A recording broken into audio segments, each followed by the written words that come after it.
Assalamualaikum warahmatullahi wabarakatuh. Perkenalkan, nama saya Vina Lutfi dengan NPM 062 dari kelas B Prodi Teknik Pertambangan. Baik, di sini saya akan menyampaikan materi mata kuliah geologi dasar tentang tektonik lempeng, geologi struktur, alat dan bahan yang kita butuhkan saat turun ke lapangan, pemetaan geologi, dan stratigrafi. Langsung saja kita masuk ke materi pertama, yaitu tentang tektonik lempeng. Tektonik lempeng adalah teori yang menjelaskan bahwa litosfer bumi tersusun atas beberapa lempeng besar dan kecil yang bergerak di astenosfer. Gerakannya bersifat relatif, dapat berupa konvergensi, divergen, dan transform. Ada juga jenis-jenis batas lempeng. Berdasarkan arah pergerakannya, terdapat 3 jenis utama batas lempeng tektonik yang membentuk permukaan bumi. Yang pertama, batas konvergen atau saling mendekat. Batas ini terjadi ketika dua lempeng saling bertumbukan melalui proses subduksi dan kolisi. Yang kedua, ada batas divergen atau saling menjauh. Batas ini terjadi ketika dua lempeng bergerak saling memisahkan diri. Saat lempeng menjauh, magma dari mantel naik ke permukaan untuk mengisi celah tersebut, mendingin dan membentuk kerak bumi baru. Dan yang ketiga, yaitu batas transform atau saling berpapasan. Batas ini terjadi ketika dua lempeng bergeser secara horizontal dalam arah yang berlawanan atau sejajar.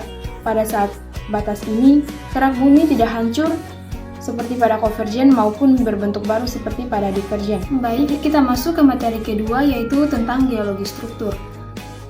Geologi struktur adalah cabang ilmu geologi yang mempelajari bentuk arsitektur kerak bumi beserta gejala-gejala yang menyebabkan perubahan bentuk atau deformasi pada batuan. Fokus utama bidang ini adalah memahami bagaimana, kapan, dan mengapa batuan mengalami perubahan bentuk dan ukuran akibat gaya tegangan yang bekerja di dalam bumi. Terdapat 4 konsep utama, yaitu deformasi batuan, yang perubahan bentuk atau ukuran batuan karena gaya, tegangan yang dapat bersifat elastis atau getas.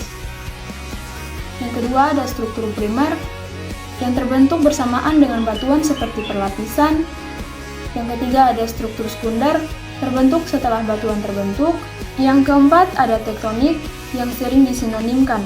Geologi struktur lebih fokus pada geometri batuan atau skala lokal dan regional, sementara tektonik lebih pada gaya dan pergerakan skala besar.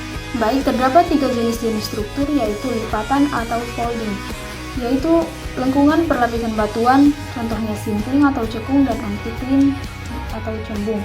Dan yang kedua, ada sesar atau faulting, yaitu bidang rekahan pada batuan yang sudah mengalami pergeseran seperti sesar normal, sesar naik atau thrust fault, dan sesar mendatar atau strike slip fault. Dan yang ketiga, ada kekar atau joint, retakan pada batuan tanpa adanya pergeseran yang berarti. Kita masuk ke materi ketiga, yaitu tentang pemetaan geologi. Pemetaan geologi adalah proses mengidentifikasi dan memetakan fitur-fitur geologi suatu wilayah, seperti batuan, struktur, dan geomorfologi, di atas peta dasar untuk memahami kondisi bumi di bawah permukaan.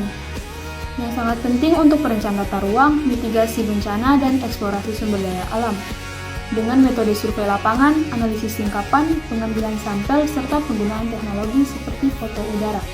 Ada juga jenis-jenis peta geologi. Yang pertama, peta geologi permukaan, yaitu informasi geologi yang langsung terlihat di permukaan.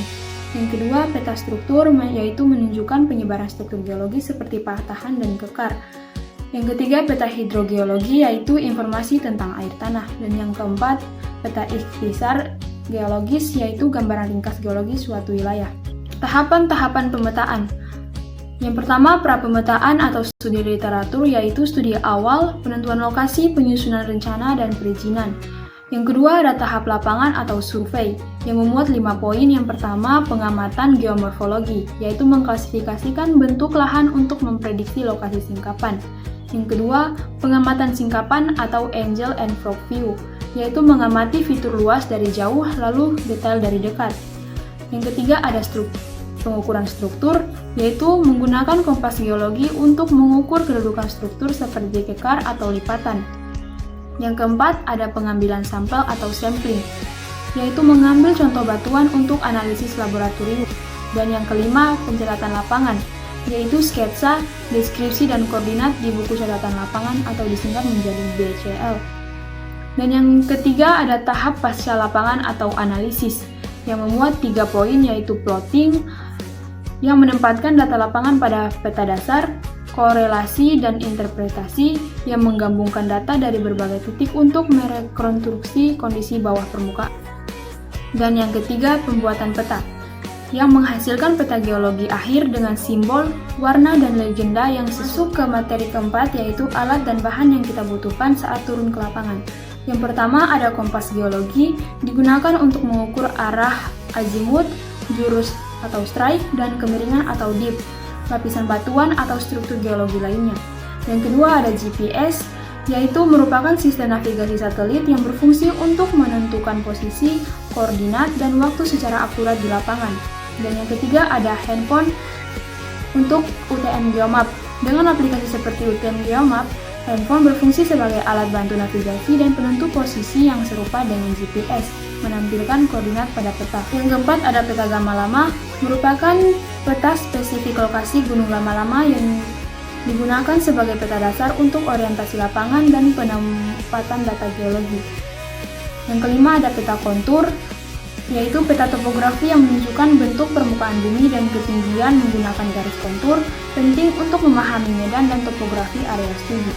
Dan yang keenam, palu geologi. Fungsi utama palu geologi adalah untuk memecahkan, mengkikis, dan mengambil sampel batuan di lapangan untuk analisis lebih lanjut, dengan ujung yang beragam, guna mengekspos permukaan batuan segar agar komposisi dan strukturnya mudah dipelajari. Kita masuk ke materi terakhir, yaitu stratigrafi. Stratigrafi adalah cabang geologi yang mempelajari lapisan batuan atau strata untuk memahami sejarah bumi, komposisi, umur relatif, dan distribusinya, berdasarkan prinsip-prinsip seperti hukum superposisi dan horizontalitas asli. Prinsip-prinsip utama yang dikemukakan oleh Nicholas Steno dan William Smith. Yang pertama, hukum superposisi, yaitu dalam urutan yang tidak terganggu, lapisan batuan sedimen yang lebih bawah lebih tua daripada yang di atasnya. Yang kedua, horizontalitas asli, lapisan batuan sedimen awalnya diendapkan secara horizontal, lapisan yang miring berarti telah terganggu setelah pengendapan. Dan yang ketiga ada kontinuitas lateral, yaitu spasi lapisan batuan memanjang ke segala arah sampai menipis atau terhalang oleh figur geologis lain. Dan yang keempat ada hubungan lintas sektor atau cross-cutting relationship, yaitu fitur geologi seperti patahan atau intrusi yang memotong lapisan lain lebih mudah daripada lapisan yang dipotong. Ada juga satuan dan subbidang stratigrafi. Yang pertama, litostratigrafi yang berdasarkan karakteristik fisik batuan atau litologi. Yang kedua, biostratigrafi yang berdasarkan kandungan fosil. Yang ketiga, ada magnetostratigrafi yang memanfaatkan pembalikan polaritas medan magnet bumi sebagai penanda waktu. Ada juga elemen penyusun lapisan yang terdiri atas dua, yaitu perbedaan warna, tekstur, struktur sedimen, dan komposisi mineral antar lapisan. Yang kedua, batas lapisan bisa selaras atau tidak selaras, tajam atau berangsur. Dan yang terakhir ada kegunaannya. Kegunaannya adalah untuk menentukan urutan peristiwa geologi, mencari sumber daya seperti minyak bumi dan gas alam, dan memahami sejarah evolusi bumi dan lingkungan pengendapan. Itu saja materi yang dapat saya sampaikan. Lebih dan kurangnya saya mohon maaf. Wassalamualaikum warahmatullahi wabarakatuh. Bye-bye.